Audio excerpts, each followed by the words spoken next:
Mag-aapela na nga ang SMC at gayon na rin ng SBP at ang kampo ni Justin Brownlee patungkol nga ito sa naging kaso ni Justin Brownlee sa Asian Games dahil bumagsak nga siya sa drug test. Ibibigay nga nila ang lahat ng mga kailangang dokumento upang mapatunayang walang sala si Justin Brownlee.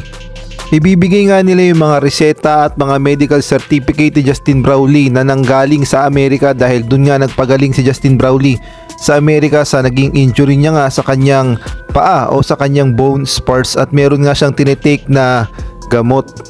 At isusumiti nga nila yan sa CAS o sa Court of Abbreviation of Sport at magbabaka sakali nga sila na pakinggan ng korte ang naging kaso ni Justin Brownlee at mapababa ang kanyang sentensya na imbis na 2 taon ay 3 to 6 months na lang ang magiging suspension dito kay Justin Brownlee. Ang nakagulat nga lang yung post ng dating abogado at sports analyst na si Sir Noli Ayala. Ayon kasi sa naging post niya sa Twitter X, mukhang may pagkukulang din talaga ang kinauukulan sa Pilipinas o yung humahawak sa basketball sa Pilipinas, partikular na ang Samahang Basketball ng Pilipinas o SBP at gayon na rin ng SMC. Dahil hindi nga nila na-inform ang Asian Games Committee sa China na meron ngang tinitake si Justin Brownlee na gamot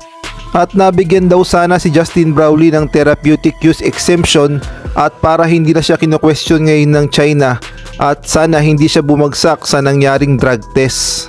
Ayon kasi sa report ng TUE o Therapeutic Use Exemption for Athlete, bilang isang atleta maaring mayroon kang naramdaman o kondisyon medical na nangangailangan ng partikular na gamot. Kung ang gamot na ito ay naglalaman ng substance o nangangailangan ng paraan ng pangangasiwa na nasa listahan ng mga ipinagbabawal na sangkap at paraan, maaari kang mag-apply para sa therapeutic use exemption. Binibigyan daan ka ng TEU na gamitin ang gamot o paraan na dahil hindi ka nito bibigyan ng competitive na kalamangan, ngunit tiyaking makakalaban ka sa tamang kalagayan ng kalusugan.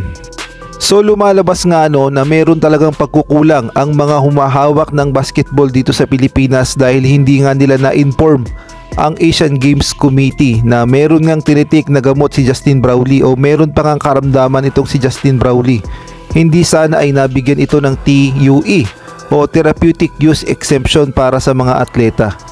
At alam naman nating lahat na itong si Justin Brownlee ay wala namang itinago sa SBP at inamin niya nga na meron siyang injury at nagtitake pa siya ng medical o umiinom pa siya ng mga gamot para nga sa kanyang injury sa bone spurs sa kanyang paa. Kaya naman ang may pagkukulang talaga ay ang humahawak ng basketball dito sa Pilipinas at ang kawawa nga dito ay si Justin Brownlee, mukhang siya talaga yung naipit.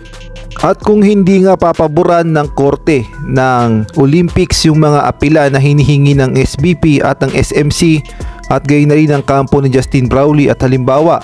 nag-positive ulit si Justin Brownlee sa pangalawang test na gagawin sa kanya, ay kawawa naman si Justin Brownlee at ang mangyayari nga sa kanya ay masususpindi siya ng 2 taon at mawawala siya sa PBA at partikular na sa kanyang mother team na Barangay Ginebra. Kaya naman ipanalangin natin na sana ay pakinggan ang hiling